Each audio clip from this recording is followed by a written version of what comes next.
I need a break. That's exactly what I'm going to do. I need to take a break from SpongeBob. So, let's throw SpongeBob aside. Let's get that out of here. Let's talk about something that's not even entirely a video game, but instead what a video game comes in. The case. Any video game comes in some sort of case if you get it physical. And even if you don't get it in a case, the disc itself always has some kind of art depicting the game itself as well. And also, if you're lucky, you'll have some sort of manual to go along with it. Like, I don't have the manual here, you see, but I do have these. Look at that. Isn't that kind of cool? So, for today, just to clear my mind of all the crap that's gone on, why don't I take a look at some of my games back here, the cases, the manuals, and the art that depicts the games themselves, and give you kind of an overview on what I think is kind of cool from them. Be a nice relief.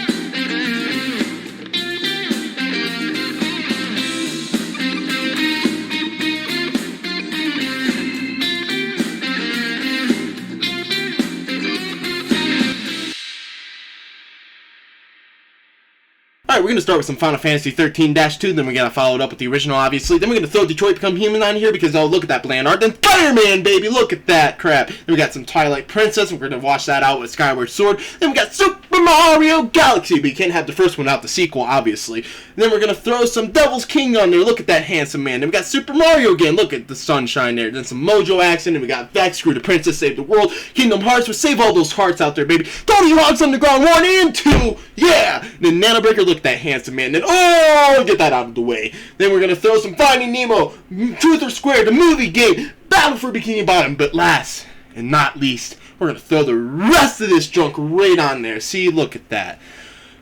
Man, why don't we start talking about this junk? Man, the video game cover art. One of the first things you see when you get a new video game.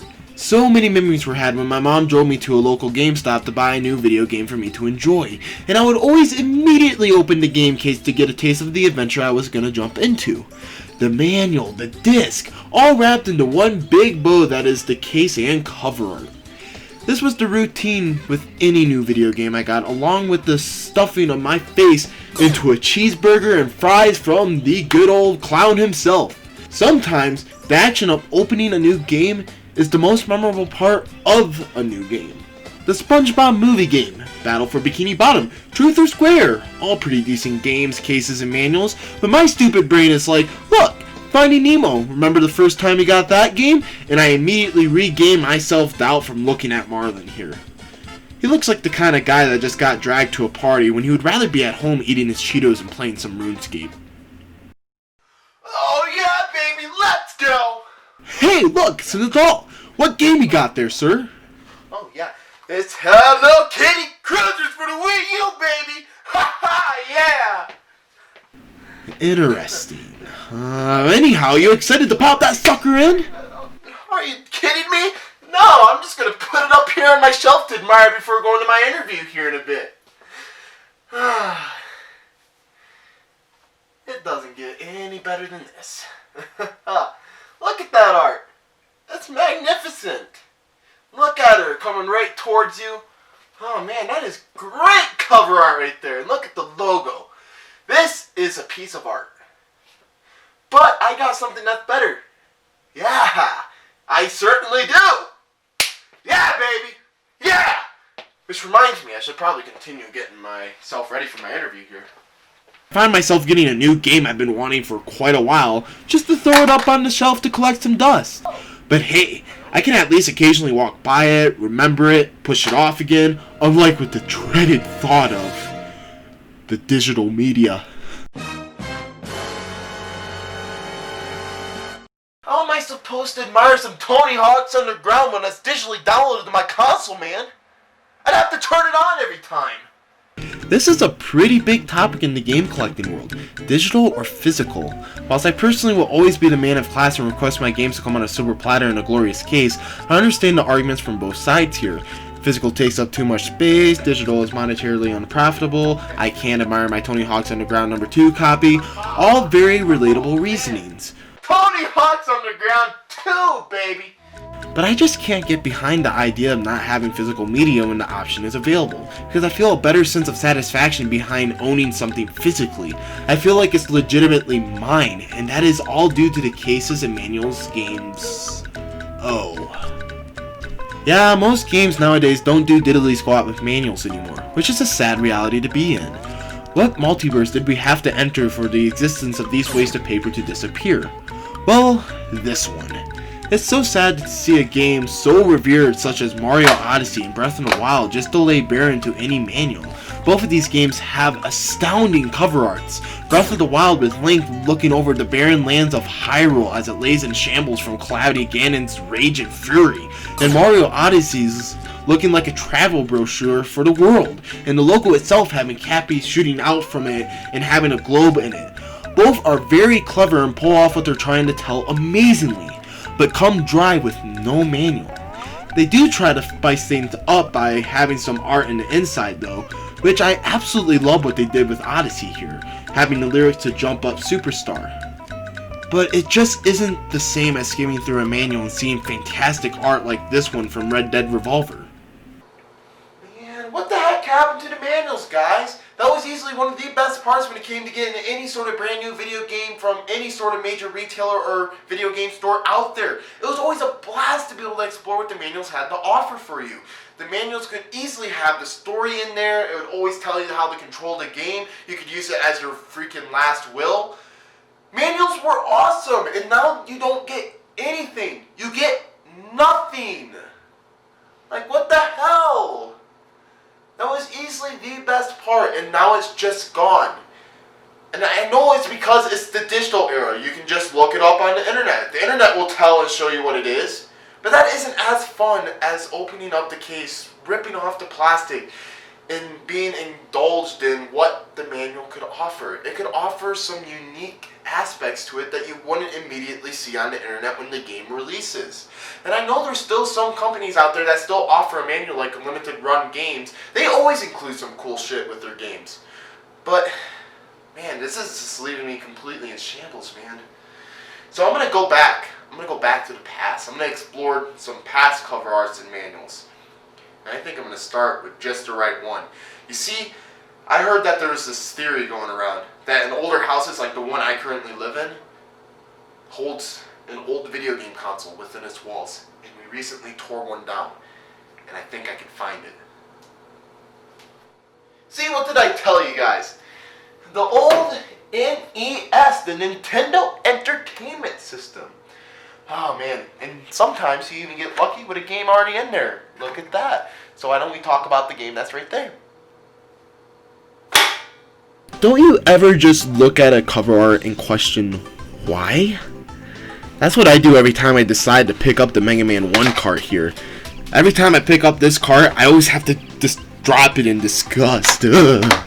And that just holds true for the rest of the Mega Man carts here on the NES. Like, look at these cover arts here. I don't happen to have 4 or 6 here because I just don't own them. But you still get the general idea here. These are quite horrendous for cover arts. Like, why? I understand that the first one was for a contest back in the day for someone to create cover art for one of Capcom's games. That's why Mega Man's holding a gun here instead of just his arm blaster. But still, it doesn't change the fact that this isn't that good of cover art. Like, what is this? I'm seriously questioning this. But hey, at least the manuals back around this time are freaking amazing. Back when the manual was more than just a manual. Back when the manual was the controller guide, the story, my moral support. I really hope that they accept this. I can't go back to working at Arby's again. These were 100% crucial to have for some games back in the day. Like, how else was I supposed to know that this line hitting this ball was a spaceship the whole time? Oh, man. Nothing like being outside with the nice good old breeze blowing through your hair. being able to look up at the sky above and see a UFO? Huh.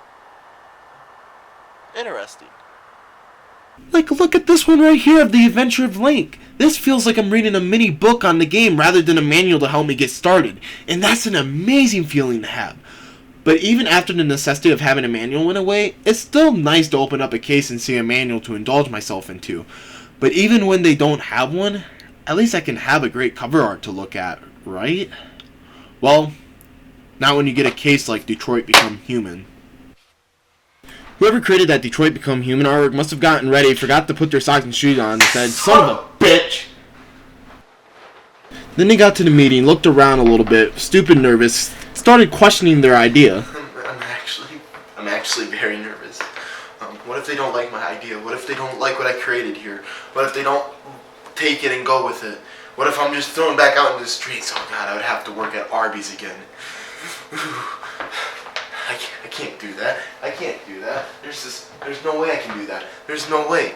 I can't. Then they became one of those people that sprayed on a ridiculous amount of freaking spray on them. Look at that. What a man. Oh.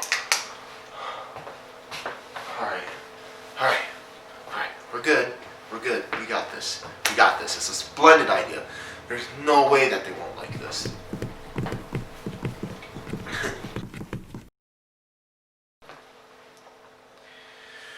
Ladies, gentlemen, thank you for allowing me to be within your presence today.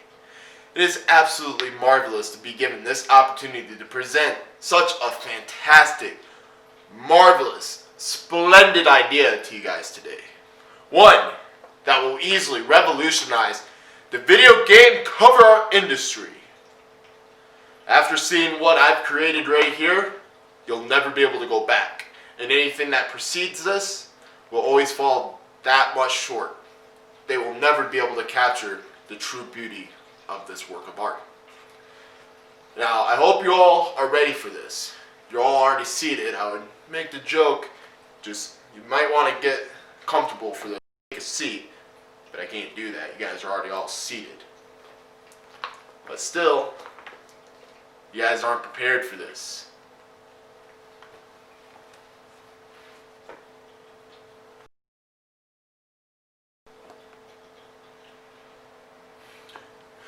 I know. What you just saw, it's probably a little hard to wrap your brain around it. A little difficult to conceive what you just saw. It is an absolute game changer here. This is the future, both literally and figuratively. As you can see, the game that this is for is set in the future, in Detroit, where Detroit actually looks like a city.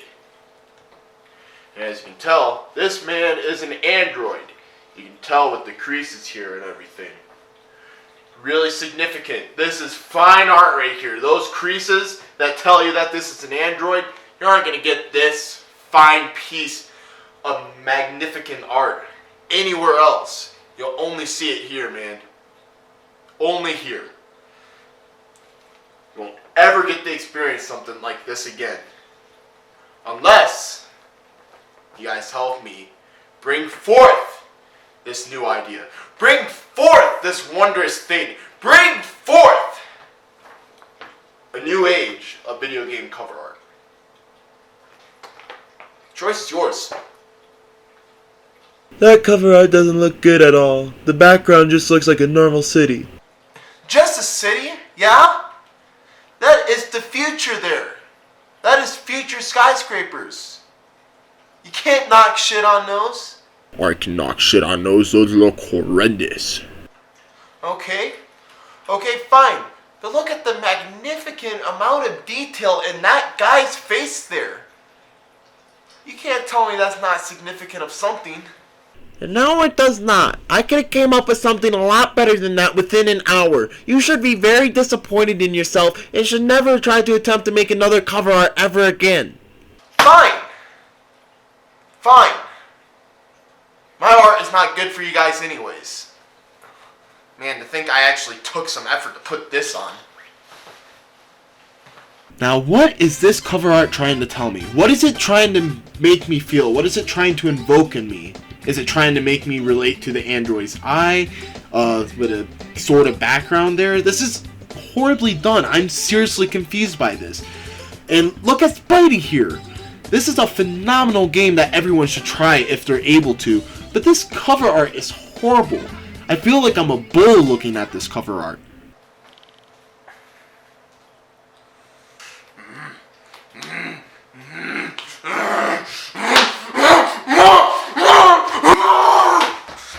It is so red. There is so much red on this. And Spider-Man here is just like, oh! This whole game is so good at giving the feeling of openness to explore freely.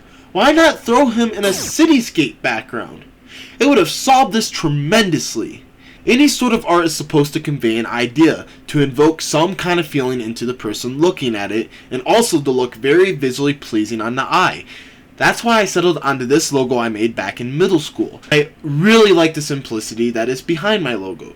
I kind of like how it looks like the Final Fantasy logos. Yeah, look at these. Simple, but they convey what they want to get across beautifully. But then they start slamming all this crap on the case. Like, why? Look at the European versions here. Simple yet slick. I'm more questioning, like, who are these people right here? What are their impact to the story? It gives me that sense of questioning that I don't have with this. Like, who's this person? Who's this? Who's this? It's so bad. Like, what the heck? I love what they did with the European cover arts. It looks so simple. Like, look at it. Look how simple it is. Look how well it conveys their ideas. It is absolutely wonderful. And on the topic of European cover arts, Symphony of the Night, like, damn, man. Easily one of my favorite cover arts. Look how beautiful this is. It is so artistically done, so beautifully crafted. It is a phenomenal piece of work here. And then in the US, they gave us this dump. Nice castle there, bro. Wow, like, this is so bad. Can we have the European cover art here? Why did you give us this? And speaking of the PlayStation, Sony had a clever idea with their game case. With most PlayStation games, instead of having some unique cover art on the front, they used the cover of the manual to serve as the front cover art for most of their games, which gave more an incentive to hang on to these manuals, which is a quite fantastic idea to have. And now let's take a dive into Genesis. Yeah, Sega does what Nintendo don't, baby, and that holds true to the cover arts here. Sega blows it out of the park with their cover arts here. They let developers have full range of what they could do with the cover arts. It didn't have any uniformity with them. They had full range of what they wanted to do, and it creates one of the most eye-catching libraries to take a look back for the cover arts. It is such a treat to behold, such a treat to soak in and just admire. It is an absolute spectacle. Like, look at Rocket Knight here. This is such a lovely case. And then look at freaking Sonic, Rambo. Look at all these games. This is phenomenal work. I love that they allowed developers to have this free range on creating their cover arts. It created such a unique library to look back on. It's just a sight to see. Unlike now, where most consoles try to have some uniformity with their systems. Which, that's fine, you know, I'm one of those people that likes my stuff to be uniform, you know, having like a same header. That's why I absolutely hate, like, the greatest choice, or player's choice, or game of the year edition. And yeah, don't you ever just look at your library and go, ew, player choice, and just want to immediately chuck it into the garbage? Yeah, just look at some of these. These are horrible. Like, why change the case? Why change that spine? Now it doesn't look uniform at all. This is such an eyesore. Now, I have a couple in my collection, unfortunately, and I always barf every time I go and take a look at them. But there's nothing more I can do. I have this game here that I absolutely freaking enjoy, but it has that stupid yellow header from the GameCube, or it has the freaking old PlayStation logo for the PlayStation 3, or it's the greatest hits for the PlayStation 2, and then the PlayStation 1 has the freaking lime green. Oh, bleh. Why? Why, guys? And that's the world of video game cover arts and manuals. This is always going to be a topic that's always going to fascinate me. I absolutely love diving back into like my game collection and looking at some cover arts I didn't really take a look at. Like Ghost Hunter here. Look how well this is. And even this demo disc for Ape Escape. Look how cool this is. It is so fantastic to look back upon these older games and see what they had to offer within the cases that they came in. It was more than just a game. The whole thing was enveloped in these cases, the manuals, the discs, the art on these, and what they offered in the manuals themselves. It gave a whole new world to get in a video game. And it's just always going to be something that fascinates me. Like this unreleased one of Flame Smash 2, baby! Someone get Scott Dawes on the phone here.